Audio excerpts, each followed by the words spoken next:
I haven't verified credible reports stating that a U.S. airstrike specifically hit bandit camps in Nigeria and triggered a leave or die ultimatum from Bello Turji. There are rumors online and unverified social posts claiming foreign strikes, but these are not reported by reputable sources at this time. Therefore, with a special security report, this time we take an in-depth look at the continuing campaign of violence and retaliation linked to one of Nigeria's most notorious bandit leaders, Bello Turji Kachala, and its devastating impact on rural communities in the Northwest. 1. Who is Bello Turji?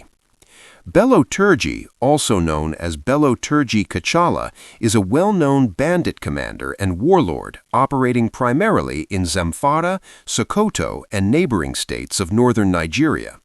Credible sources describe him as a key figure in the ongoing bandit conflict that has destabilized large swaths of rural Nigeria for over a decade. Security analysts say Turji and his network have claimed responsibility for attacks, including mass kidnappings, raids on villages, and deadly clashes with security forces. His name has become synonymous for fear for many families in the Northwest, from Wikipedia. 2. The context of retaliation. In recent years, Nigeria's military has intensified its campaign against bandit leaders, employing both ground operations and air power in operations such as Operation Farnsanyama. These operations have targeted bandit camps linked to Turji, resulting in several strict military responses and casualties among his fighters. From Ripples, Nigeria. Though the military's efforts have disrupted parts of his network, Turji has remained active and elusive, leading him and his followers to adopt retaliatory tactics against communities and security outposts alike. 3. Retaliatory campaign, villagers in the eye of the storm. According to multiple reports, renewed attacks by Turji's loyalists have recently forced entire rural communities in eastern Sokoto state to flee their homes amid fear of further violence. Entire villages have been emptied as families seek safety in nearby towns and makeshift shelters.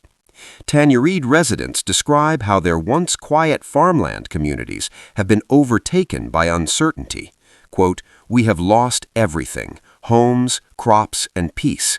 We fled because we had no choice," said a displaced resident who declined to be named, from the Whistler newspaper. These displacements underscore the human cost of the campaign and the broader insecurity gripping Nigeria's Northwest. 4. Extortion and threats to communities.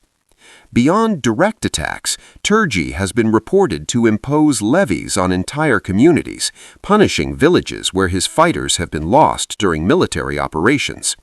In February 2025, he imposed a multi-million naira levy on several Sokoto communities to compensate for a slain bandit and alleged missing firearms after a military raid.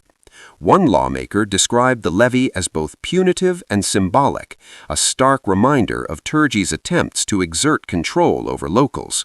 From Vanguard News. These tactics, combining financial extortion with violence, reinforce an atmosphere of fear where villagers are often caught between military action and bandit pressures. 5. Targets beyond security forces.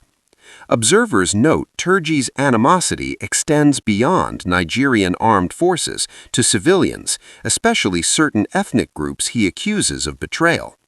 In a widely circulated video message, Turji warned that certain farming communities would not be allowed to cultivate their lands without consequences, accusing them of contributing to the suffering of his community.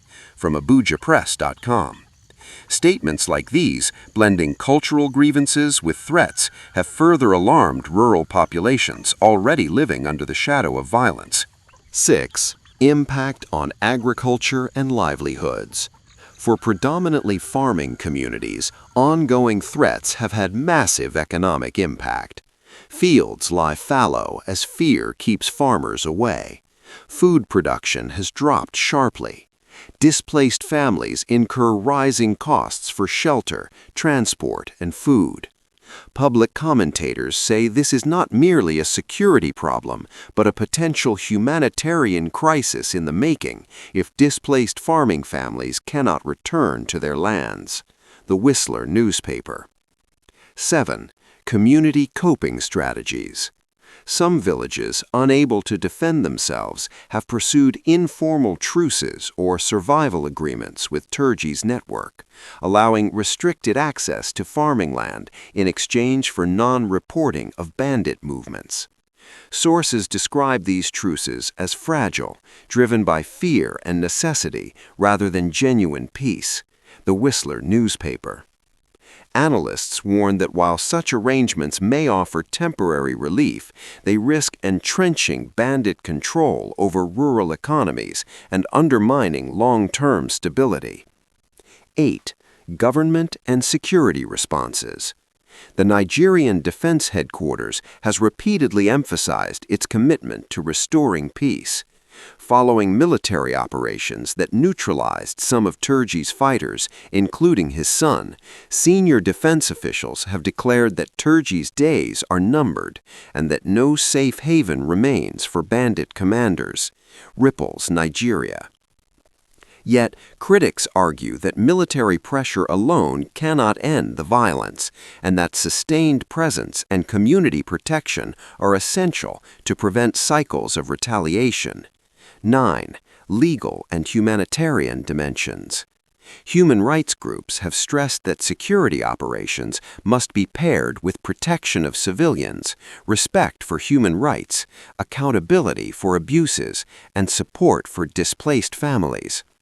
Such groups caution that without protective mechanisms, retaliatory campaigns may deepen grievances, driving cycles of violence that no military strategy alone can extinguish. 10. The path ahead. Experts on Nigeria's security landscape argue that reducing the influence of figures like Turji will require a multi-pronged approach.